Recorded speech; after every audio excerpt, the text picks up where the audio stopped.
Hello and welcome to the session on international innovation partnerships and cultural fitting, which is part of the module How to Cooperate.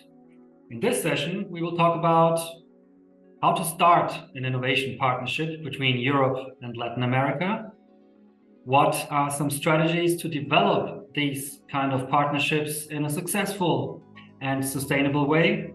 And also, what are some cultural differences that we want to be aware of when developing these kind of partnerships? My name is Markus Will.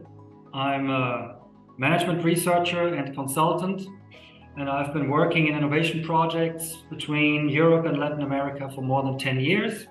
And there I could gain some insights and experiences, including some cultural issues that I would like to share with you today. First, let's have a look on how to start such an innovation partnership between Europe and Latin America. Of course, the first step should be finding the right partner, because it's always a good idea to find a local partner in the target country where you want to go to, rather than trying to build up all the knowledge that you need about the market, the innovation ecosystem, the culture there on your own, which would be a lot of effort. So finding a good partner, local partner, is always a good idea. How do we do that?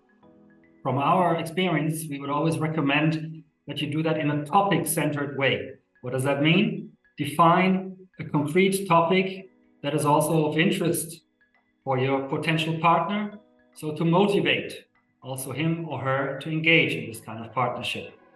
Also, try to do it competence-based, this search for the right partner, meaning you need to know what your competencies are, and of course need to know what complementary competencies you're searching for on the other side of the Atlantic.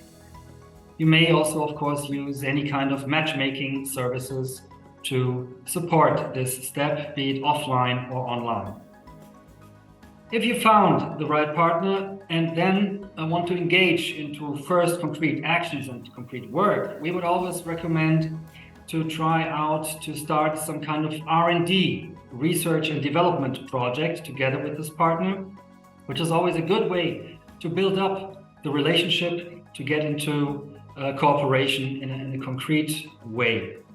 When doing this kind of R&D project together, be aware that the project management is not only a task of technically managing a research or development project, it's also about managing the cultural issues, building the trust among the partners involved in this project.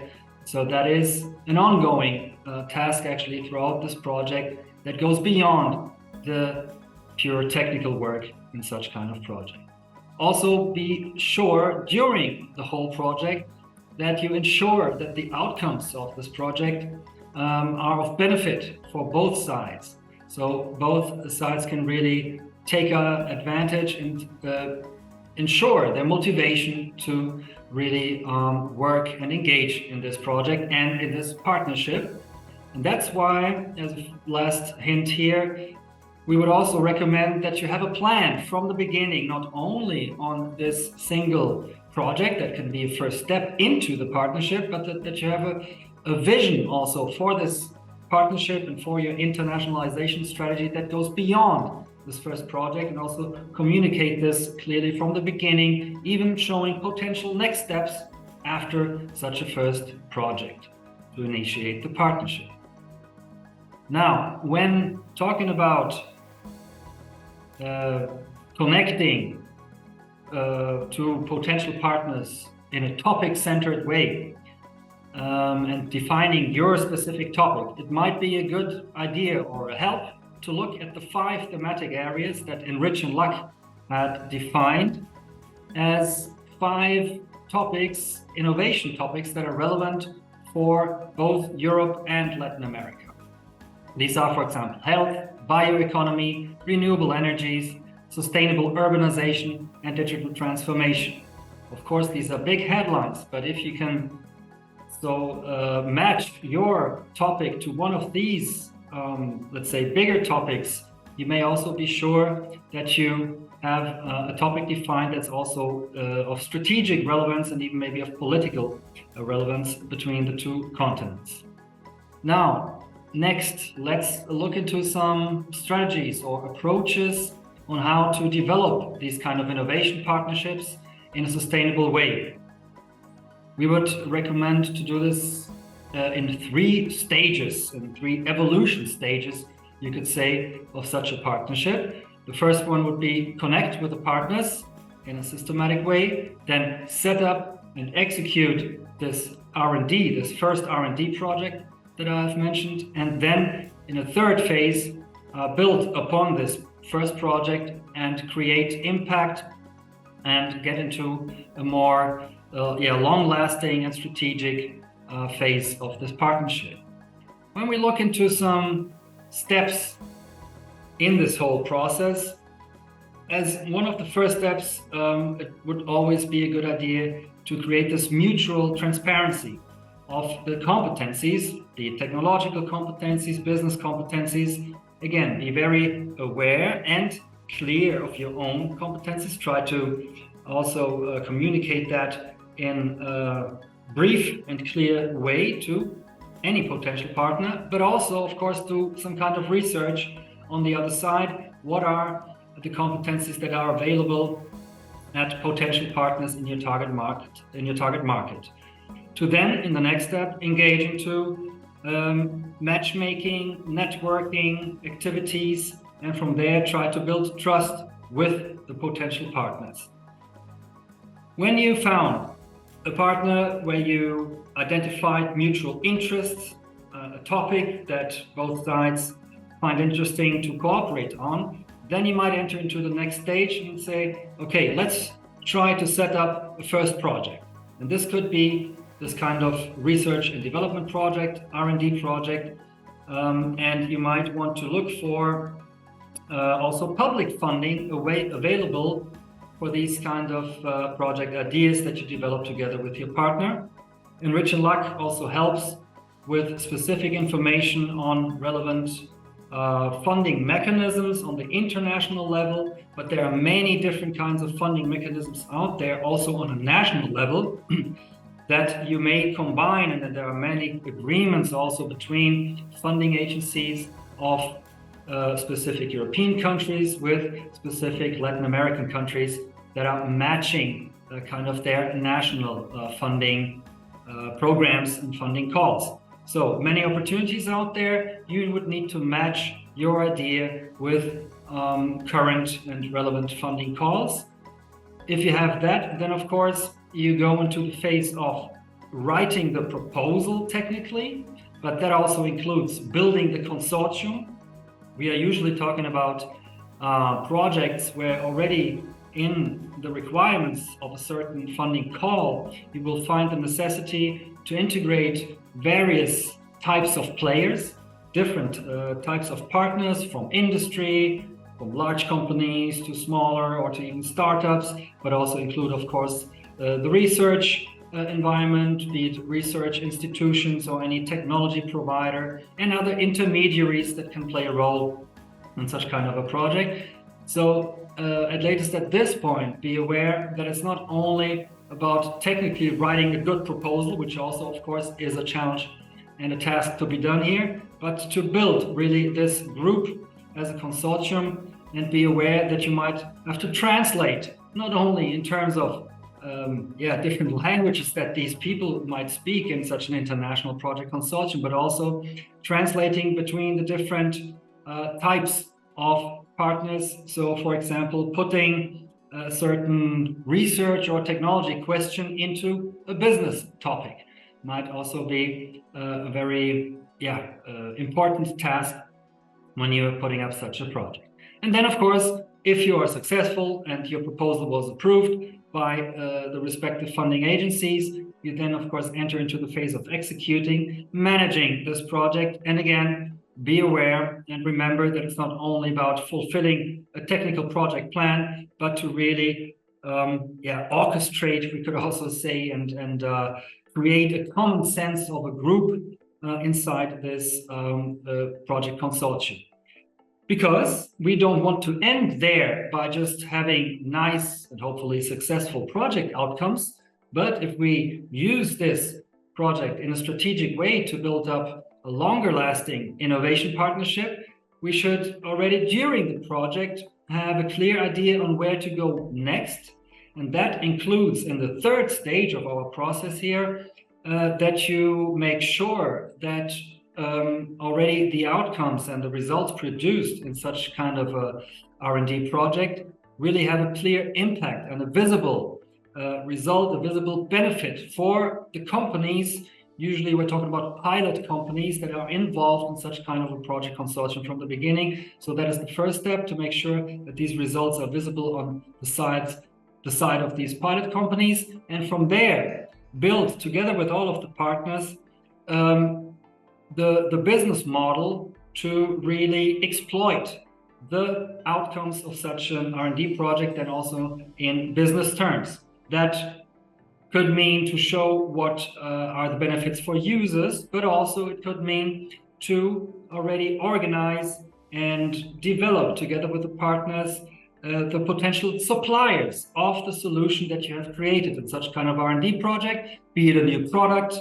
a new process, or maybe even a complete new business, or at least part of a new business model there that you want to then install, bring to the market. And if you're successful on that, in a last step, you might want to then think about an expansion phase and to really transfer this solution also to other industrial sectors, for example, or to other countries, and really internationalize further your innovation there. One tool that you may use to support specifically these first steps in that partnership development process, you may use the matchmaking platform run by ENRICH and LAC, which is not only a database of high-level contacts from all these types of players that I've mentioned, so companies, research institutions, other innovation-focused organizations, but also you find their offers and demands from these kinds of organizations, and even you can get information on current calls and funding opportunities that you might want to match with your project idea. Lastly, I would like to mention some cultural differences that, of course, you will face when engaging in such kind of innovation partnership between Europe and Latin America. We could maybe start in general with something that we sometimes call the verbal culture and the written culture. So, of course, any partner is individual, any organization and any person you will get involved with has individual backgrounds and ways to operate in business. But I think we can generalize a little bit and say in Latin America, we will find rather a verbal culture. That means it's very important there that topics are being discussed between the people in, if possible, also presential on-site meetings and not only video conferences. That does make a difference in that culture. Whereas on the other side, we might want to characterize the European culture, maybe more specifically the Northern European culture, as a written culture. So only the written document is really of value in business. So that is something we should be at least aware and mitigate between these two, let's say, views or approaches in general. And that might also integrate some things that you will find out when, for example, as a European going to Latin America and trying to set up meetings there and then engaging in these kind of meetings, you will find that meetings in Latin America always need an informal warm-up phase. Whereas again, the Northern European specifically might want to get to the point straight away, puts up the agenda, clarifies the objectives and wants to come to a decision as fast as possible. He or she needs to be aware that in Latin America, in a first phase or situation in such kind of a meeting, it's also important to share some personal issues, personal stories or topics, because that is exactly what creates the relationship in a first step, and then over time builds up the trust that we really need to engage then also in concrete projects. So also be aware and prepare for and plan some more time actually for a series of meetings. Probably you will not get in the first meeting a clear and final decision. Yes, let's do this project, we sign the contract and let's go. Again, in Latin American culture, you will find rather this process of building the relationship on a personal level. And this also needs several meetings, not only one. And to come to a final, let's say, business decision, where the decision makers really then also say, yes, this is what we would like to do, let's do it together. Be aware that this, in the Latin American culture at least, means that all the main stakeholders involved of that partner also have to have this good feeling. They will not take this final decision if they are not only convinced in terms of rational arguments, but only have a good feeling of this business. So it is very important to see this process of building up the trust over time in a series of meetings to create this good feeling and convince the people also on that level. Finally, when you have reached this point where, let's say, the main business partners and decision makers say, let's engage into this partnership, let's start this kind of project, for example, be aware that there's always then a second phase of legal requirements and some bureaucracy to be done to close any kind of contracts. Usually, at least in bigger organizations, then also the legal departments play an important role. Be aware that on both sides of the Atlantic, you will find some kind of bureaucracy. Sometimes it works different. It's a different kind of requirement maybe, but, and that's the main message here as a last point, it will take time. So plan this time from the beginning, have patience also on that, and be aware that even after you have come to a decision on the business level, that this follow-up process of putting that then into formal agreements will also take some time, and be prepared for that. Having said that, we have seen in this lesson some information about international innovation partnerships, how to develop them, and what kind of cultural differences to be aware of. I hope this session was useful to you, and I thank you for watching. Hello again, and thank you very much for participating in this class and this topic. It's a pleasure for us to have you with us in our program. So I would like to thank you again and just say that the ENRICH in LAC Center, it's an association that's located in Latin America. And obviously we put together, as I mentioned before, we put together Europe and Latin America. As a center, we coordinate this, we coordinate the services, and we are at your disposal to support you in any time, in any sense, to make possible our main objective, which is innovation, internationalization, and make sure that we come to the reality and projects that will benefit not only our business and our companies, but also the whole humanity. Thank you very much for being here with us. Bye-bye.